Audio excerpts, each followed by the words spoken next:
is my final presentation for the Family 498R internship course. This is my chance to tell you a little bit about what my internship was like and hopefully give you an idea as to whether it might be a good fit for you. I approached my internship wondering whether I should go the route of the elderly or children. Since I work at an elementary school every day, I decided it had better be with the elderly. So I approached someone I knew and asked if I could work at his facility, and he agreed.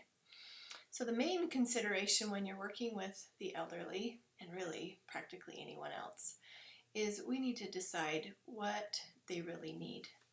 And if you've ever spent any time with older people, really it can be summed up in one of three things. They want to be valued.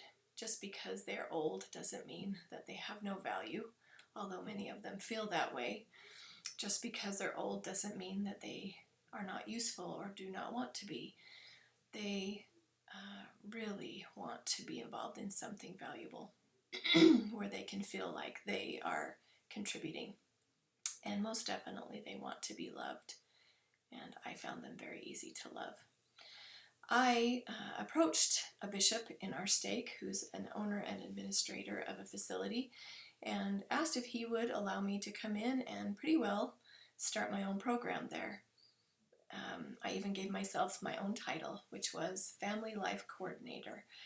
There wasn't anyone like that. The closest one would be the activity director. But she was really not concerned so much with the families themselves, but with the individuals. So I made a few goals, and hold on, let me get this up. The first goal was to help the residents of this assisted living facility to strengthen their relationships with their families. And I went into this kind of blind, knowing that it's an issue. Oops, I'm sorry about that. But not knowing how much contact they really have with them. The second goal was to assist residents in creating a record of their lives for their posterity, which is a fancy way of saying a personal history of sorts. Also, the third goal was to spend time with and nurture each one and to involve my family when possible, because not everyone has family members close by. The fourth goal was to see my career direction more clearly, because I really, I still have children at home, so having a full-time career isn't a huge consideration, although I really want to be headed in the right direction. So my objectives when working with these individuals, sorry, this thing is being really quirky tonight. The first objective was to prepare. Now there's a lot of words on these next few slides, but if you ever want to repeat what I've done, I included all this information to make life easy for you. So I prepared questionnaires with which I could go and sit and find out quickly about the individuals. I had a binder and a bag with my computer, the questionnaires and worksheets, paper and pens. On my laptop I had some files in iTunes with some songs from the early days, Frank Sinatra and Louis Armstrong and the Andrews Sisters, music groups from this time period when these people were young. I just tried to have as much available as I could to make life easier for me. If an opportunity provided, I wanted to be prepared. I even had a bag full of fingernail polish, and I tell you, it came in really handy. Okay, the next step, oh, that is off. I'm sorry. Was to become familiar with the facility. At the beginning, I really wanted to have a tour of it before I started, but it didn't quite work out that way. It happened on the day I began. So I met the staff. I talked to them a little bit about what my expectations were and what theirs were of me, and they didn't really have any expectations for me. One thing I really had to deal with was a large amount of distrust on the part of the staff as well as the residents. They all felt like I wanted something from them, and I really didn't. I was just there to help. So I had to work hard to establish some trust. Let's see. I wanted to make sure that I was aware of any facility policies. One big one is privacy. But they weren't too terribly concerned about all that. I think their main concern was just to make sure that I had access to the individuals and any information I needed. They even gave me full access to their medical charts. And I, of course, had to be careful of privacy, but I found out some good information that helped me approach these individuals and their families in a more educated way. Step 3 was to go meet each one. Now, there are 30 individuals at this facility, and so it took me a couple of weeks to really be able to sit down with most of them and get to know them. Again, I had to work to develop some trust, and part of it was I carried a picture of my family around with me and was prepared to tell them exactly what I was there to do as part of my education. You know, after a couple of weeks, I didn't worry so much about that. I was really just there to help them. And I'll get into more of that in a minute. I introduced myself. I spent some time asking them just some basic questions about them and their lives and what kind of contact they had with their families. Now, I found out very quickly that most of these people have as much contact with their families as really is possible.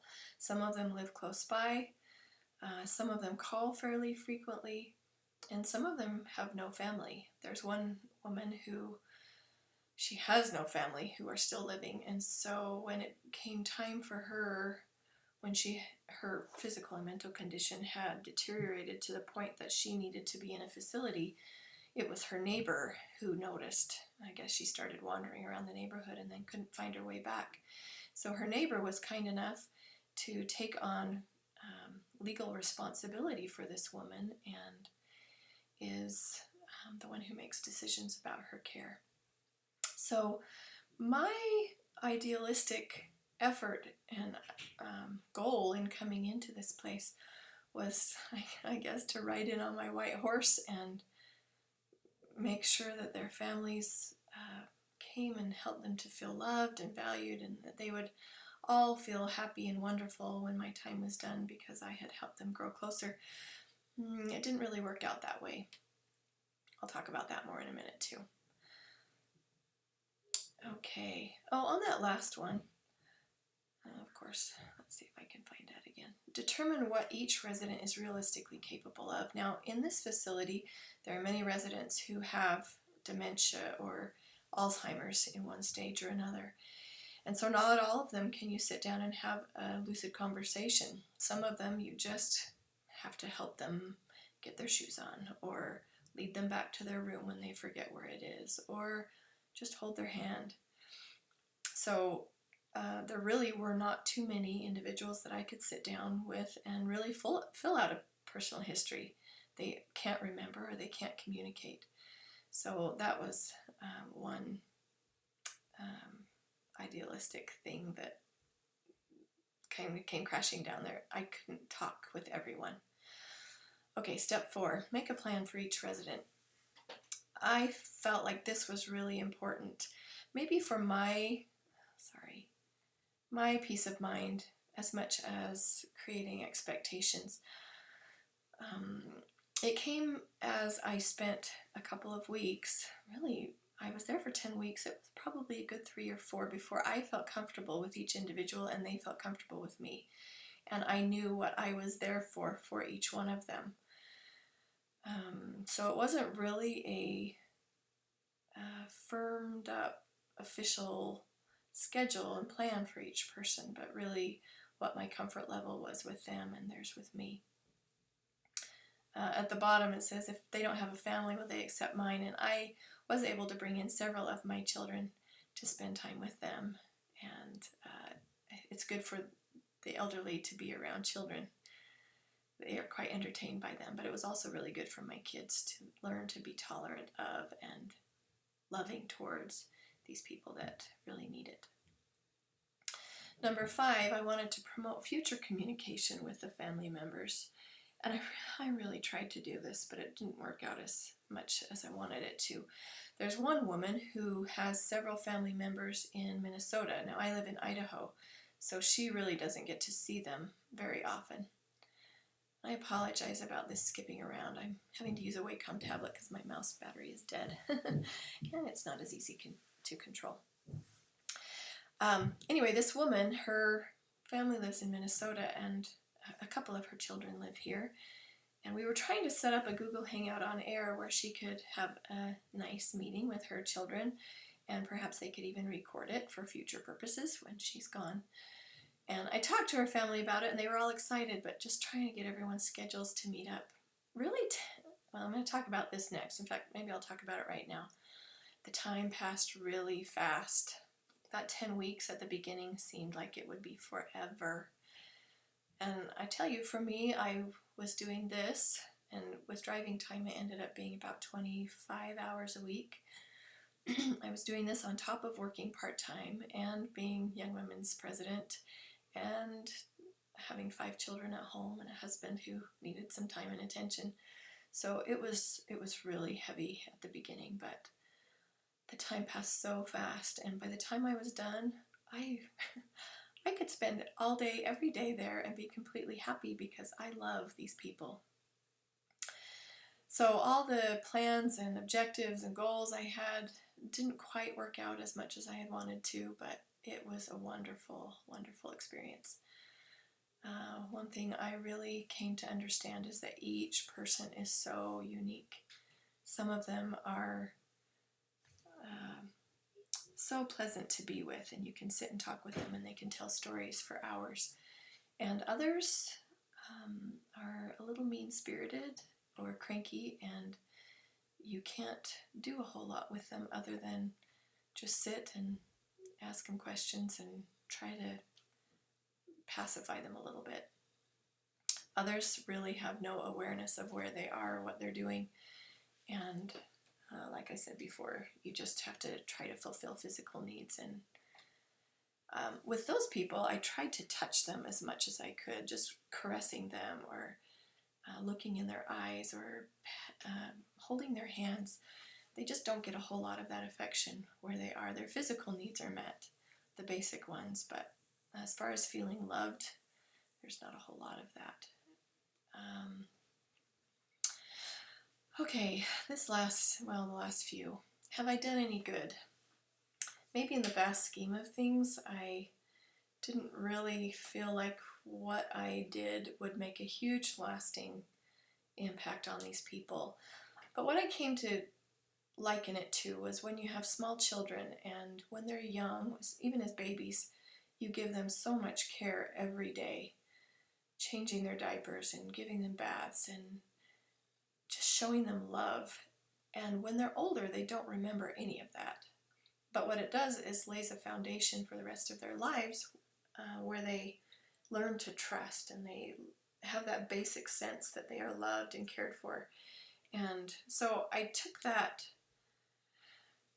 direction with these people, and even if they have memory issues and they don't remember 10 minutes after I leave that I was there, at least for that time period while I was there, they felt loved. And there's a few of them who are very lucid, and we are great friends, and I plan to continue going there once a week just to continue those relationships, because for them it's very important that that love continue, because we now have a relationship of trust that I need to keep up.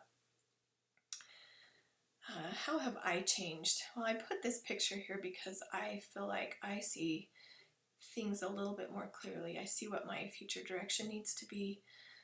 I see more clearly the value of these people and my strengths and my weaknesses and my limitations, whether through time limitations because of my other responsibilities, or maybe things that I don't want to do or can't. But I feel like I have a better direction. I'll talk about that in a minute. Would I do it again? Yes, in a heartbeat I would. I loved it.